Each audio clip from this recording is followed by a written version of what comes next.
হাদির খুনিদের ফিরিয়ে দেওয়ার আগ পর্যন্ত ভারতের সাথে সব সম্পর্ক ছিন্ন করার আহ্বান জানান সদ্য সাবেক তথ্য উপদেষ্টা মাহফুজ আলম। এছাড়া শুক্রবার জুমার নামাজের পর দেশব্যাপী বিক্ষোভের ডাক দেন এনসিপি আহ্বায়ক নাহিদ ইসলাম। অন্যদিকে ভাঙচুর ও অগ্নিসংযোগ করা হয় প্রথম আলো, ডেইলি স্টার, ছায়ানট ও ধানমন্ডি ৩২-এ।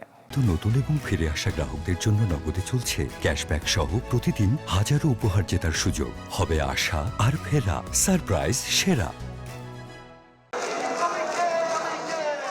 জুলাই অভ্যুত্থানের অগ্রনায়ক শরীফ ওসমান হাদির মৃত্যুর খবর ছড়িয়ে পড়ার পরপরই ক্ষোভে উত্তাল গোটা দেশ। পাহাড় থেকে সমতল, হাদির জন্য রাজপথে সবাই।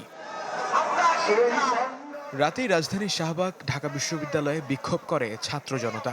পতিত আওয়ামী লীগ ও ভারতীয় আধিপত্যবাদের ষড়যন্ত্রের বিরুদ্ধে স্লোগান দেন জুলাইয়ের সম্মুখ সারির যোদ্ধারা। ব্যর্থতার দায় নিয়ে অবিলম্বে স্বরাষ্ট্র উপদেষ্টার পদত্যাগের দাবি জানান তারা।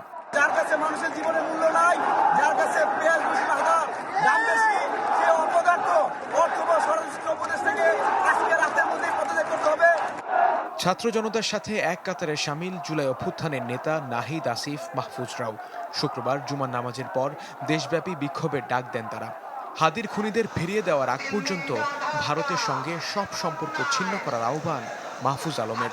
সকলের প্রতি আহ্বান থাকবে, যার যার জায়গা থেকে আমরা দায়িত্বশীলভাবে গণতান্ত্রিকভাবে আন্দোলন চালিয়ে যাব। যারা এই আন্দোলন এবং জনগণের ক্ষোভকে ব্যবহার করে আন্দোলন বিপথে নেওয়ার চেষ্টা করবে, তাদের প্রতি আপনারা সতর্ক থাকবেন। এখানে ভারতের এস্টাবলিশমেন্টকে আমরা কোয়েশ্চেন করেছি।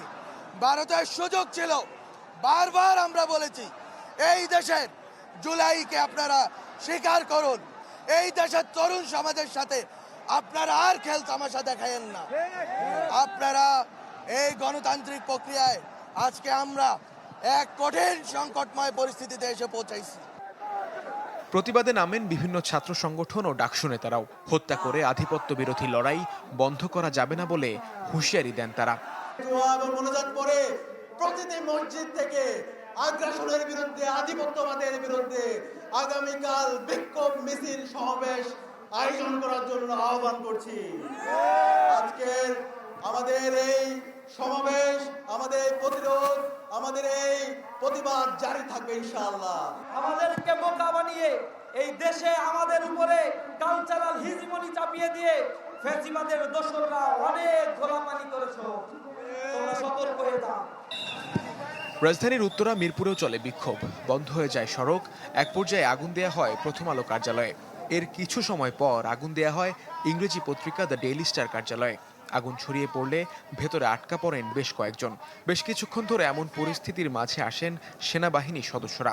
পরিস্থিতি কিছুটা নিয়ন্ত্রণে আসলে আগুন নিয়ন্ত্রণে নামে ফায়ার সার্ভিস। এক পর্যায়ে ক্রেন দিয়ে নামিয়ে আনা হয় কয়েকজনকে। এছাড়া কারণবাজার এলাকায় অবরুদ্ধ হয়ে পড়েন নিউ এজ পত্রিকার সাংবাদিক নুরুল কবির সহ আরও কয়েকজন। অন্যদিকে আগুন দেয়া হয় ধানমন্ডি ৩২-এর বাড়িতেও। এমন বাস্তবতায় রাজধানীর গুরুত্বপূর্ণ পয়েন্টে আইন শৃঙ্খলা বাহিনীর সদস্যরা পরিস্থিতি নিয়ন্ত্রণে আনার চেষ্টা করে। এদিকে ভাঙচুর চালানো হয় ধানমন্ডির ছায়ানট কার্যালয়েও। দুমড়ে মুচড়ে পড়ে থাকে আসবাব ও অন্যান্য সামগ্রী। সব মিলিয়ে রাতভর রাজধানী জুড়ে বিরাজ করে থমথমে পরিস্থিতি। মুহাজির হক, চ্যানেল 24, ঢাকা।